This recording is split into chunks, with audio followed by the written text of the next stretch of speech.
बिस्मिल्लाहिर्रहमानिर्रहीम। एक शख्स सुबह सवेरे उठा, साफ कपड़े पहने और मस्जिद की तरफ जाने लगा ताकि फजर की नमाज बाजमात अदा करने की सआदत हासिल कर सके। रास्ते में ठोकर लगी और गिर पड़ा। कपड़े कीचड़ से भर गए। वो शख्स वापस घर आया, लिबास बदल कर फिर मस्जिद की तरफ रवाना हुआ। फिर ठीक उसी मुकाम पर ठोकर लगी और गिर पड़ा, लेकिन उसने हार न मानी। फिर एक बार घर आकर लिबास बदला और फिर मस्जिद की तरफ रवाना हुआ।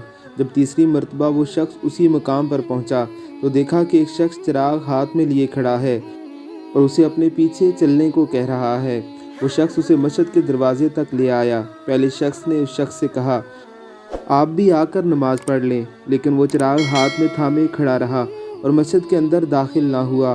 2-3 मरतबा इनकार के बाद उसने पूछा कि आप मस्जिद में आकर नमाज क्यों नहीं पढ़ लेते, जिस पर चिराग वाले शख्स ने जवाब दिया, इसलिए कि मैं इबलीस हूँ। पहले शख्स की हैरत की इंतहा न रही।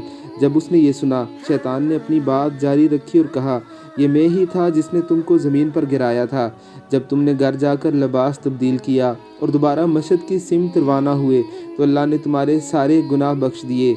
जब मैंने दूसरी मरतबा तुमको गिराया और तुम फिर लिबास पहनकर मस्जिद की तरफ फिर जाने लगे तो अल्लाह ने तुम्हारे सारे ख़ानदान के गुनाह बख्श दिए।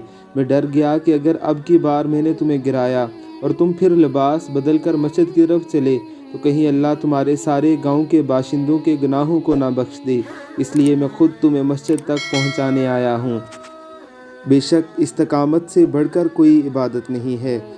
अल्लाह की ज़ात हमें इस्तकामत के साथ दीन पर अमल करने की तौफीक अता फरमाए। आमीन सुम आमीन।